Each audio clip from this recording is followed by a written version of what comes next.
This video is brought to you by me. For $1 a month, you can support the channel directly and help me keep doing what I love. Thanks for watching and supporting. Fez came out in 2012, and it was one of the very few games I was happy I had an Xbox 360 for. I had started the gen on Microsoft's HD console, but mostly swapped back to PS3 to play with friends. But Fez brought me back.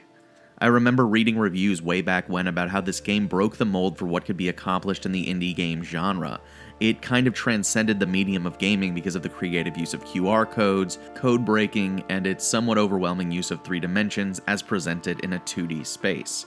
I wish I could find this particular review, but I remember one reviewer showing off his notes on pages and pages of lined paper, illustrated maps, and incomprehensible notes covering the sheets. I had no idea what I was looking at. He likened it to watching Lost. It was so complex, and that sentiment gave Fez this mythicality and legend surrounding the game that I knew I was going to have to experience it for myself. So when Fez finally came out, I got some Microsoft points, remember those stupid things, and bought the game as soon as I could. Before Fez, I dipped my toes into indie games, but none of them captured my attention like Fez did, and since then I've played it many times across many different systems.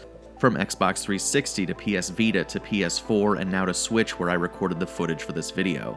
It's a game that's clearly stuck with me after all this time and for many different reasons, and I'm so excited to finally explain why.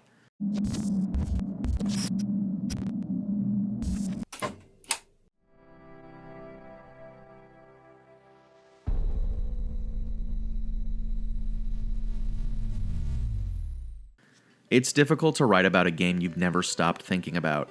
After 9 years at this point, it's hard to boil down to just a few bullet points what gives this game the staying power it has, but I think I've gotten it down enough to not ramble for an hour. Fez is an iceberg in terms of storytelling that begs you to scratch beneath what you can see. It's also a game that fits the bill for arguing that video games are art, and it delivers a message that only gets more and more relevant as the years go on, all while melding the entire hook of gameplay into that message. One day, our protagonist, the cream-colored creature Gomez, wakes up on what seems like any other day until he receives a message from one of his village's elders telling him to meet him at the top of town. After a slight scheduling mishap, it's Gomez time. Things start getting fishy. Fishy.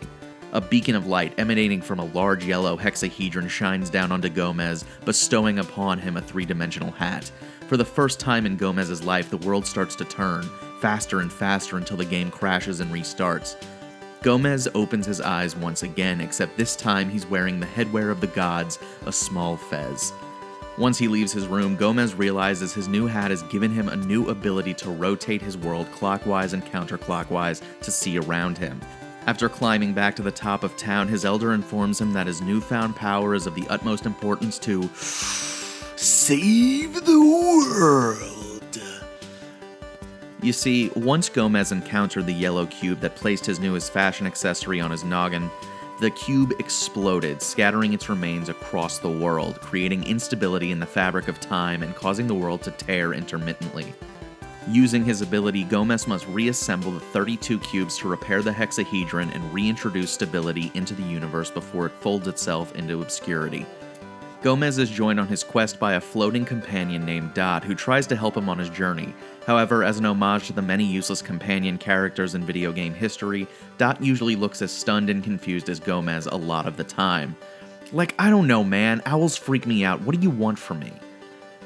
I like Dot a lot because sometimes she helps point out things you need to keep an eye on for post-game content without telling you explicitly what anything is, allowing you to slowly look deeper into the subtext instead of spoon-feeding it to you verbatim.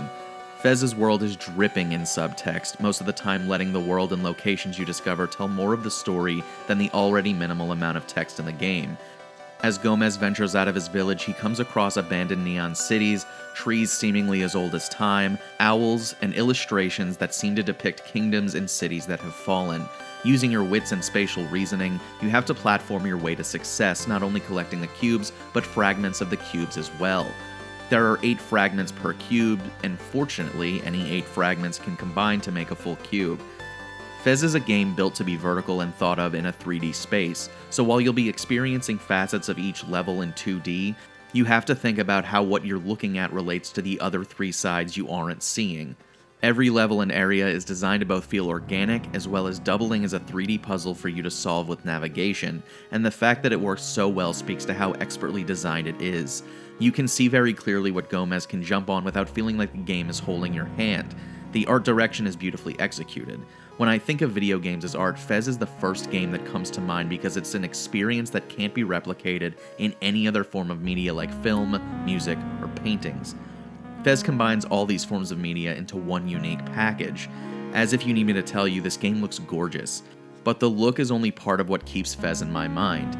The art direction combines with the music to create this atmosphere that is bright and vibrant, but also melancholy, as the slow music subtly reminds you of the grim errand Gomez is running.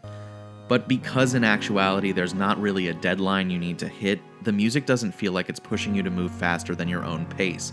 Disasterpeace did an amazing job of crafting the perfect score that is beautifully ominous. It's like the floating windmill in Gorilla's La Mañana. It's peaceful until it isn't. And that kind of puts Fez in a nutshell. As you uncover the mysteries and secrets of Fez's world, the music is there, underscoring the moments and telling you how to feel about it. Let me tell you this personal anecdote about this game as an art piece. I had a girlfriend for a long time who didn't play video games much after growing up, so much so that she gave me all of her GameCube games, which was very cool. But she didn't get why, even though I was still in college, I still played games. How are you supposed to explain a hobby, right? Let alone one as stigmatized as gaming. So instead of slamming my head against a wall, I decided to find a game she'd enjoy. In school, she studied all forms of art and design, something I was always awful at, and now she's a graphic designer. So to bridge the gap, I told her to play Fez with me on my PS Vita. She was enthralled. For 3 straight days over a long weekend one summer, we huddled around that tiny screen, trying to find as many cubes and secrets as we could find, only stopping to shower and eat before the weekend ended, meaning our responsibilities had to resume and end our glorious weekend. Last year, once the bad times got worse, out of sheer boredom I can only imagine, she bought a Switch to play Animal Crossing. When Fez came to Switch, I let her know and she bought it immediately. After showing her what video games could be, how powerful Fez is, I feel like she respected the medium more. So anytime someone questions why I like video games, I point to Fez. As time continues on, Fez gets better and more relevant. The game has a message that becomes more important to learn and live by as things continually seem to get worse. It's a game about perspective and the importance of shifting it. Gomez is a character who lives in a village he and the people who live there believe is two-dimensional, and they're content living on their own little platforms, blissfully unaware of the people on the other side of the village. But Gomez's life changes when he gains the ability to see the world in 3D, allowing him to seize the opportunity to reach his full potential to save the universe. There's an entire world outside of his village that he would have never seen before he saw the full scope of the village. The game keeps this tone throughout, and it asks you to see all sides of the story, not just the one you're staring at. Puzzles might not be solved until you make a full rotation and see all sides of it, and it shows how important perspective is in life, how our own unique perspectives shape our view of the world around us. It also shows how important it is to acknowledge other perspectives when it comes to solving problems. Like when you spent a week trying to solve an issue, and a new person walks in, looks at it, and solves it in 2 seconds. Or how in life everyone has their own views on everything, shaped by the experience they've had, just as yours has shaped your perspective on everything too. So maybe seeing the world through more lenses than your own is a good thing. Too preachy? Maybe. But I will bang the don't be a dick drum forever. And I think that if you don't get the message at first glance, it's something that will make itself evident the more you play it, just like it did over time with me. It added a whole new level to my appreciation of this game. Fez is quite possibly one of my favorite games for its soul and atmosphere and its beautifully designed world. It also opens up after the end credits and gives you a whole new way to play and solve puzzles and decipher codes. Much like the reviewer I followed way back when, I started writing out my findings in my notebook as well. After hours and hours of unscrambling codes and finding keys to understand the in-game language, I can unequivocally say that this mysterious man in the mythical city says, hello.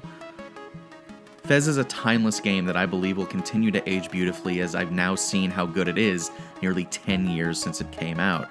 I implore you to give it a shot on your console of choice because I believe it will mean as much to you as it did for me the first time I discovered it. It's a game just as wrapped in mystery and legend as it was back then. Thank you so much for watching my video, I really appreciate it. Fez is a massively important game to me. I also understand kind of the controversy behind its creator, but I really want to celebrate this game for what it is. If you played Fez and have any memories like I had, leave them in the comments down below. I'd love to talk about it and share some experiences with you. If you want to see more videos by me, be sure to hit the subscribe button and hit the bell icon to make sure you never miss an upload. If you like the video, please consider leaving a like on it, it helps out a lot. And lastly, if you want to support the channel directly, you can always go to my Patreon in the description below, and you can check out my tiers. For $1 a month, you get a ton of exclusive content, and you can't get those videos anywhere else. It's really cool. Lastly, I'd like to thank my higher tier patrons, Andrew Elmore, Andrew Lang, Sebastian Pereira, and 8-Bit Jesus. Thank you so much for watching, and have a great day.